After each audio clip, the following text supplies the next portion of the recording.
The galaxy's oldest military strategist had never been wrong about a species' capacity for violence, until he met the humans and mistook their restraint for weakness. Admiral Thexrel stood within his tower of crystalline quartz, 600 meters above the surface of Praxis Prime, watching starlight refract through walls that had witnessed 3 centuries of warfare analysis. His silver exoskeleton gleamed under the ambient glow as he reviewed data streams from across the known systems, each flicker of information adding to his vast repository of tactical knowledge. The Voranthi Collective trusted him implicitly. When newcomers emerged from the uncharted regions, they consulted Thexrel about their potential as allies or adversaries. His record remained unblemished. The Crithians possessed overwhelming strength, but lacked agility. The Sendari commanded speed, yet crumbled under sustained assault. The Malurian Confederates demonstrated tactical brilliance while displaying consistent cowardice when casualties mounted. Every civilization occupied its predetermined role in the grand equation of galactic power. Now another species had appeared, calling themselves humans. Thexrel's primary sensory stalks twitched as he absorbed the preliminary reports. They originated from a small aquamarine world spinning near the outer spiral arm, far from the lucrative trade lanes and strategic choke points. Their vessels appeared functional but unremarkable. Welded plates and visible seams suggested hasty construction rather than refined engineering.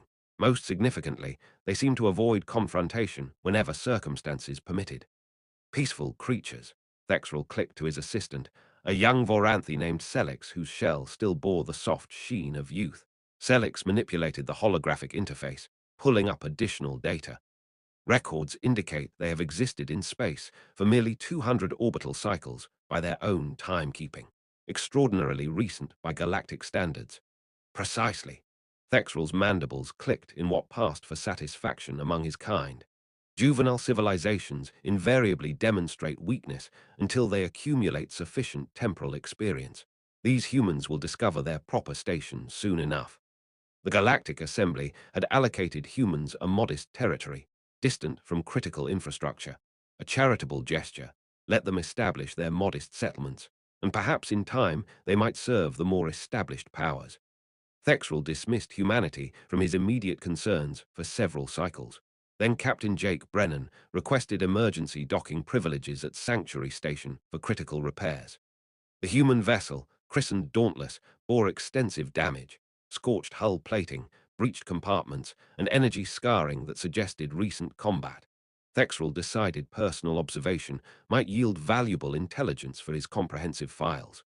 Brennan stood shorter than Thexrel anticipated. Grey threaded through his dark hair, and deep lines etched his weathered face, yet his eyes remained steady as they met the towering alien admiral's compound gaze. He maintained proper posture despite obvious fatigue. "Your ship sustained considerable damage." Thexrel's translator rendered his clicks and whistles into comprehensible standard. They walked along the observation corridor, watching human technicians swarm over the wounded vessel through transparent aluminum panels. These raiders possessed formidable weaponry. Brennan released a sound somewhere between amusement and exhaustion. They had quality equipment, sure. 4 heavy cruisers figured one human transport would be easy prey. He gestured toward the scarred Dauntless. Turns out assumptions get expensive. Thexrel's sensory stalk stiffened slightly. The damage pattern indicated sustained engagement against multiple opponents, situations that typically ended with destroyed defenders. Clarify. You faced 4 hostile vessels. 4 cruisers, 2 destroyers, Brennan replied casually, as though discussing atmospheric conditions. Raiders grow bold when they think they've found something vulnerable. We corrected their misunderstanding. The Voranthi admiral studied the human commander more carefully. Something hardened Brennan's expression, something that contradicted the reports labeling humans as conflict-averse. What became of these raiders? Brennan's face remained neutral. They won't be threatening merchant vessels anymore, that's certain. Thexrel catalogued this encounter in his personal files. Perhaps humans contained more capability than initial observations suggested. However, one competent commander did not indicate species-wide martial prowess. He had documented numerous examples of individual warriors whose civilizations remained fundamentally passive. Throughout his stay, Brennan demonstrated courtesy and respect. He compensated fairly for repairs, brought unusual gifts from Earth for station personnel, preserved foods that many aliens found intriguing. Yet something about the human troubled Thexrel. When Brennan discussed engaging the raiders, he expressed no pride or excitement, just weariness, as if combat represented an unpleasant but necessary task he had mastered through repetition. Most warrior species relished recounting their victories. Brennan provided basic facts before changing subjects. "Do all humans fight as you do?" Thexrel asked as Brennan prepared to depart. The captain paused, considering the question with evident care. "We fight when circumstances require it. Most of us prefer building things, growing food, raising families. But sometimes the universe doesn't offer choices." Brennan's expression shifted, not quite a smile, more like exposed teeth. "When choice gets stripped away, we do what's necessary, all of us together." After Dauntless left Sanctuary Station, Thexrel spent many cycles analyzing the encounter. Brennan had maintained politeness and composure, yet something dangerous lurked beneath that controlled surface, a dormant volcano waiting for the right pressure. Selix brought additional reports. Humans expanded steadily into new territories, always through peaceful means.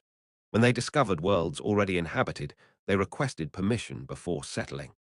They traded honestly, assisted neighbors during natural disasters, shared technological solutions to equipment failures. "Note the pattern," Selix observed, his shell brightening with confidence. "They truly are non-aggressive. Captain Brennan must represent an anomaly." Thexrel was not convinced. 3 centuries studying warfare had taught him to recognize subtle indicators others overlooked. Peaceful species did not construct vessels like Dauntless. Peaceful species did not produce commanders with eyes like Brennan's. Peaceful species did not discuss combat with such quiet certainty. Perhaps he was overthinking. Humans remained new to galactic civilization, still learning acceptable protocols. The dominant powers, the Voranthi Collective and Crithian Star Kingdom, would barely notice their existence. Thexrel returned to studying other, more interesting subjects. Humans could wait. They appeared to be just another minor civilization, seeking their niche among the stars. He had no conception how thoroughly wrong his assessment was. The crisis began with the Zaraxi Dominion, as most galactic conflicts did. The Zaraxi were massive insectoid beings who gloried in conquest and subjugation. They possessed razor-sharp mandibles, chitinous armor plates, and vessels resembling enormous mechanical beetles. For decades, they had consumed lesser civilizations, reducing populations to slave labor. Now they wanted the Arcturus cluster. Arcturus contained 5 planets rich with rare minerals essential for starship construction. It also commanded several critical trade routes. Controlling Arcturus meant controlling commerce and transit throughout that entire sector. The complication: humans had established colonies in Arcturus. Modest settlements, perhaps 30 million total population, but they had occupied those worlds for 2 decades. They had constructed cities, cultivated farms, established mining operations. They had made Arcturus home. Thexrel observed the confrontation from the Galactic Assembly monitoring facilities. 300 Zaraxi warships hung in space like a dark cloud of metal and malevolence. Their commander, War Master Zarkthix, clicked his massive mandibles as he transmitted. "Human creatures." Zarkthix's voice buzzed through translators. "Evacuate Arcturus immediately. We offer compensation for your investments. Take your populations elsewhere." The human response came from Admiral Diana Ortega, a woman with iron-gray hair and features sharp as a blade's edge. She stood on her flagship's command deck, appearing diminutive compared to the massive Zaraxi fleet dominating the viewscreen. "Arcturus colonies fall under Terran protection," Ortega stated, her voice carrying crystalline clarity. "We will not abandon the people who live there." Zarkthix's mandibles clicked faster, what Thexrel recognized as amusement. "Your fleet numbers 42 vessels. We deploy 300. You are outnumbered 7-1. Exercise reason, human female." Ortega's smile resembled ice forming on steel. "Numbers aren't everything, War Master." The Zaraxi granted humans 72 hours to reconsider. Ortega used that time transmitting one simple message back to Earth-controlled space. 2 words: Arcturus. Now, Thexrel expected humans to petition the Galactic Assembly or attempt diplomatic negotiations. Instead, he watched with mounting interest as human vessels began materializing at the Arcturus cluster's periphery. They did not arrive in one organized fleet like conventional forces. They appeared in scattered groups. A destroyer here, 3 frigates there, converted cargo haulers elsewhere. They came from different vectors at staggered intervals, seemingly uncoordinated. The ships looked utilitarian and worn, nothing resembling the elegant crystal cruisers of the Voranthi or the massive dreadnoughts of the Crithians. Several appeared to be civilian vessels, hastily retrofitted with weapons. A few looked cobbled together in improvised shipyards. By the deadline's expiration, humans had approximately 70 vessels distributed throughout the system, still outnumbered more than 4 to 1 by one of the galaxy's most feared warrior species. The battle commenced at dawn on Arcturus Prime, the primary human settlement. Thexrel watched from the assembly's monitoring center, anticipating a swift Zarakthi victory. The insectoid warriors advanced in flawless formation, their ships providing overlapping fire support. They had conquered dozens of civilizations over centuries, and their tactics were refined to perfection. The humans scattered like panicked prey. Initially, events unfolded exactly as Thexrel predicted. Human vessels broke formation and fled in all directions as the Zarakthi fleet pressed forward. Multiple human ships appeared to suffer propulsion failures, falling behind and appearing helpless. As calculated, Thexrel informed Celix, humans lack discipline for proper military formations. Then the first Zarakthi ship exploded. The human vessel that had appeared to flee suddenly reversed course and unleashed weapons concealed by false engine signatures. The barrage struck precise weak points on the Zarakthi cruiser's hull, causing catastrophic detonation. Across the battlefield, identical scenarios unfolded. Humans who seemed to panic were actually executing carefully choreographed maneuvers.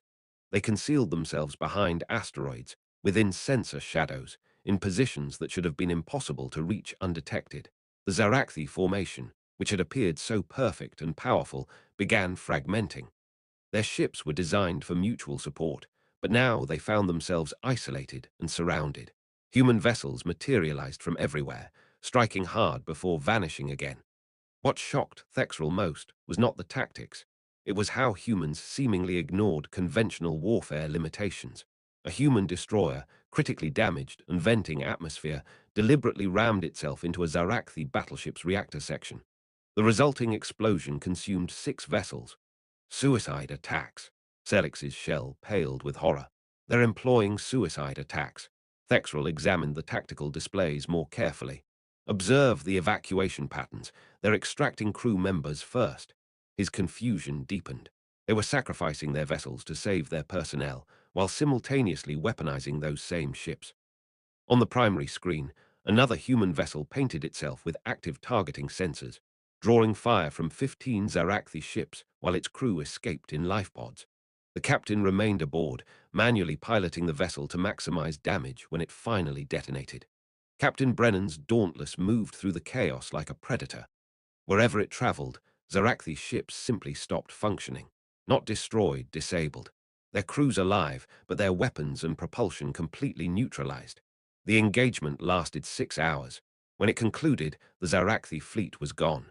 Not annihilated. Humans had captured nearly 40% of enemy vessels intact. But the Dominion's military power had been shattered so completely that survivors fled in whatever ships remained operational. Human losses: 14 ships destroyed, 51 damaged, and 283 casualties. Zarakthi losses: total and complete. Thexrel stared at the aftermath, feeling as though everything he knew about warfare had been inverted. He had just witnessed something that violated all conventional understanding. The humans had not simply won, they had completely redefined victory itself. Celix was recalculating the data repeatedly, as if numbers might somehow make sense through repetition. How did they accomplish this? The Zarakthi are seasoned warriors. They have subjugated dozens of civilizations. Thexrel had no answer. He had studied warfare for 3 centuries, but he had never witnessed anything resembling what humans had just demonstrated. They fought as if willing to die, yet also as if every life possessed infinite value. They employed tactics that seemed irrational until they worked perfectly. Admiral Ortega's final transmission to the Zarakthi survivors was direct and unambiguous. Arcturus is under Terran protection. Do not return. Thexrel realized that everything he had assumed about humans was fundamentally incorrect. They were not peaceful because they were weak. They were peaceful because they chose to be.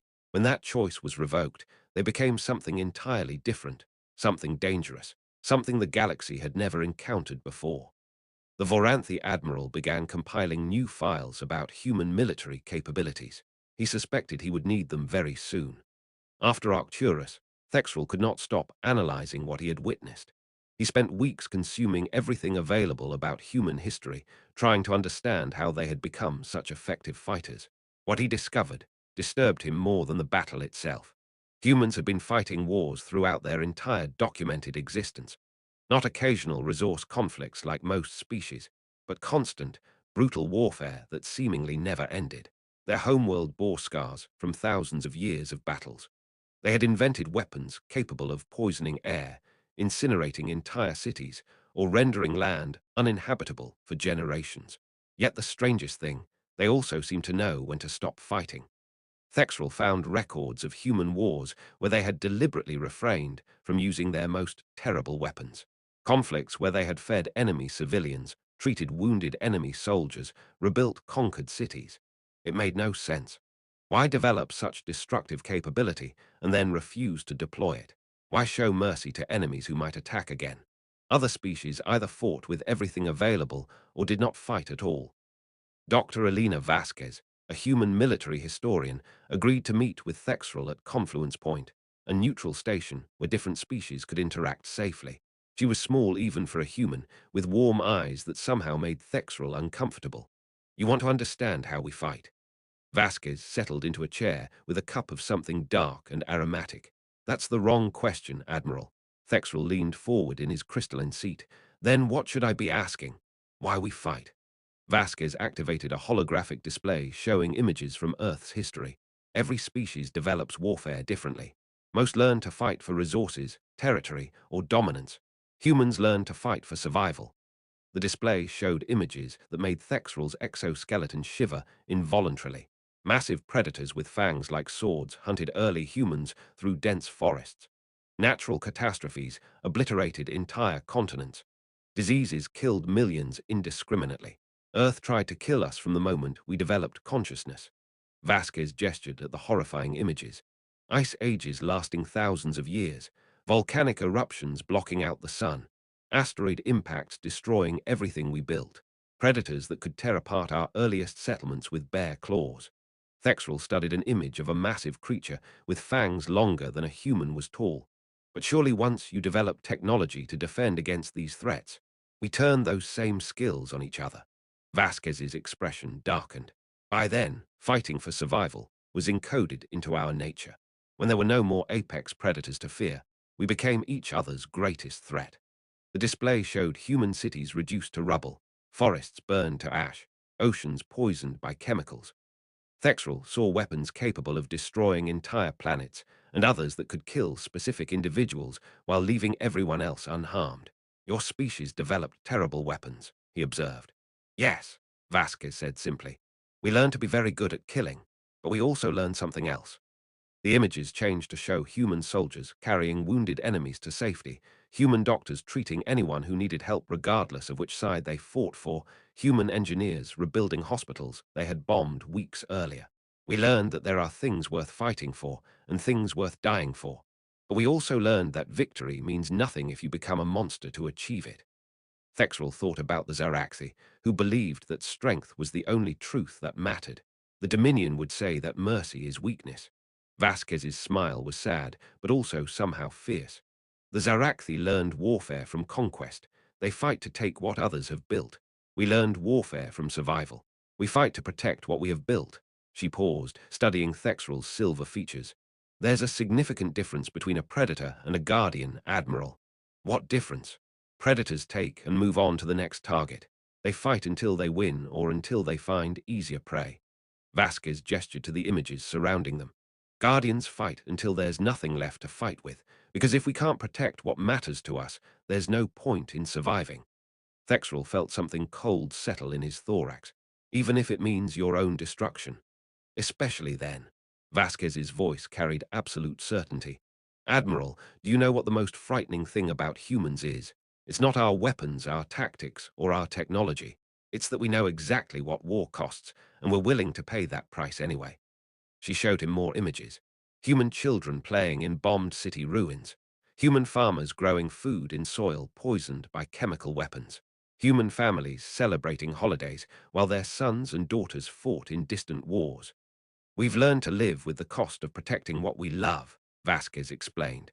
Other species see war as a last resort, something to avoid if possible. We see it as the price we pay for peace, the cost of keeping our children safe, our homes intact, our way of life preserved. But how do you decide when to fight and when to show mercy? Vasquez was quiet for a long moment, looking at images of human history. We ask ourselves one question: what kind of people do we want to be when the fighting is over? If we have to become monsters to win, then we've already lost the things we were trying to protect. Thexrel left the meeting with more questions than answers. He had spent 3 centuries studying warfare as a mathematical problem, analyzing tactics and strategies like equations to be solved. But humans did not approach war as mathematics. They approached it as something personal, emotional, and deeply moral. That night, Thexrel stood in his crystalline tower, looking out at the stars and thinking about what Vasquez had told him. He tried to imagine what it would be like to live on a world that constantly tried to kill you, to develop weapons powerful enough to destroy worlds, but choose not to use them, to fight not for conquest, but for protection. It made humans unpredictable in a way that frightened him. Most species followed logical patterns in warfare. They fought when they had advantages and retreated when they did not. They used minimum force necessary to achieve objectives. Humans seemed to operate by completely different rules. They would sacrifice themselves to save strangers. They would show mercy to enemies who had tried to destroy them. They would fight impossible battles because someone they cared about was in danger. But they would also turn entire populations into weapons if that was what it took to protect innocent people. They would burn down the galaxy rather than let predators consume it. Thexrel realized he was observing something entirely new in the galaxy's long history of conflict. Not just another warrior species, but something that might be more dangerous than any predator. A species that had learned to be guardians. And guardians, as he was beginning to understand, were far more dangerous than any conqueror could ever be. Because conquerors eventually grew satisfied with what they had taken. Guardians never stopped protecting what they loved. The galaxy was about to learn what that really meant. 5 years after the Arcturus engagement, Thexrel published his comprehensive study of human military behavior. The work, titled Guardians of the Dark, Understanding How Humans Fight, became required reading at every military academy in the galaxy. But it was his personal notes at the end that drew the most attention from readers across dozens of species. I believed I understood war completely. I had studied it for 3 centuries, analyzed every known conflict, and catalogued every tactical innovation ever recorded. I thought warfare was about victory, about forcing your will upon another through superior strength or cleverness. I was completely wrong. Human warfare is not about victory. It is about protection. They do not fight to conquer territories or gather resources. They fight to preserve the things and people they care about. This fundamental difference makes them the most dangerous species in the galaxy, not because they are physically strong, but because they are willing to sacrifice that strength for something greater than themselves. When the Zarakthi attacked Arcturus, they expected to face normal warriors defending territory. Instead, they faced parents defending children, citizens defending neighbors, and soldiers defending complete strangers who had asked for help. The Zarakthi could not understand an enemy willing to die for people they had never met. This is what makes humans unique among all the species I have studied. Every other race fights for things they want to gain. Humans fight for things they love and refuse to lose. Many humans are embarrassed by this trait, as if caring about others were a weakness to overcome rather than a strength to celebrate. But I have seen what happens when humanity is truly threatened. Not their weapons, not their technology, not their clever tactics, but their hearts. They become an unstoppable force of nature. Not because they cannot be killed, but because they have already decided that some things are worth dying for. The galaxy is safer because humanity exists. Not because they are strong, but because they are good, and they have proven again and again that they will fight to keep it that way. Thexrel closed his personal files and walked to the great window of his crystalline tower. Outside, stars shone in the eternal darkness of space. Somewhere among those points of light, human ships moved quietly through emptiness, watching for dangers that might threaten the peace they had fought so dearly to establish. Captain Brennan had visited Thexrel again recently, his ship Dauntless now serving as a training vessel for mixed-species crews. The human captain looked older, but no less dangerous, his tired eyes still holding that hard certainty that had first made Thexrel uneasy. "Do you ever regret it?" Thexrel had asked. "The cost of being guardians, the burden of always being ready to fight for others." Brennan had been quiet for a long time, looking out at space where human ships patrolled the trade routes. "Admiral, do you know what my daughter does for a living? I was not aware you had children. She's a teacher on New Terra, educating the children of 8 different species in the same classroom. Crithian younglings learning mathematics alongside Voranthi crystals and human kids." Brennan's smile was tired but genuine. "She's never had to fire a weapon in anger or watch friends die in battle. She gets to build the future instead of fighting to protect it. Because you fought those battles for her. Because we all fought those battles for her," Brennan corrected. "Every human who stood against the Zaraxi, every crew member who sacrificed their ship to save their people. We did not do it for glory or conquest. We did it so our children could live in a galaxy where they did not have to." That conversation had stayed with Thexrel for weeks. He began to understand that humans were not just guardians of their own species, but guardians of an idea. The idea that thinking beings should be free to build, learn, and grow without constantly looking over their shoulders for predators. Dr. Vasquez had explained it to him once in simple terms. "We fight so others do not have to. We pay the price so others can afford peace." Now, looking out at the stars, Thexrel finally understood what made humans so different from every other species he had studied. They had looked at a universe full of dangers and made a choice that defied all logic. They had decided to stand between the darkness and everyone else, not because they were stronger or smarter or braver than other species, but because they had chosen to be guardians regardless of the cost. Standing in his crystalline tower, Admiral Thexrel of the Voranthi Collective finally completed his understanding of warfare. He had spent 3 centuries learning how different species fought, but it had taken humanity to teach him why fighting was sometimes necessary. Warriors fought for victory, conquerors fought for power, predators fought for sustenance, guardians fought for love. And love, as humanity had proven beyond all doubt, was the most dangerous force in the universe. Because love did not compromise, did not surrender, and did not count the cost. The galaxy was fortunate that the Guardians had chosen to protect it rather than rule it. Thexrel could only hope that future generations would prove worthy of such protection. In the darkness between the stars, human ships continued their eternal watch, asking nothing in return for their service, except the chance to keep the peace they had fought so hard to create.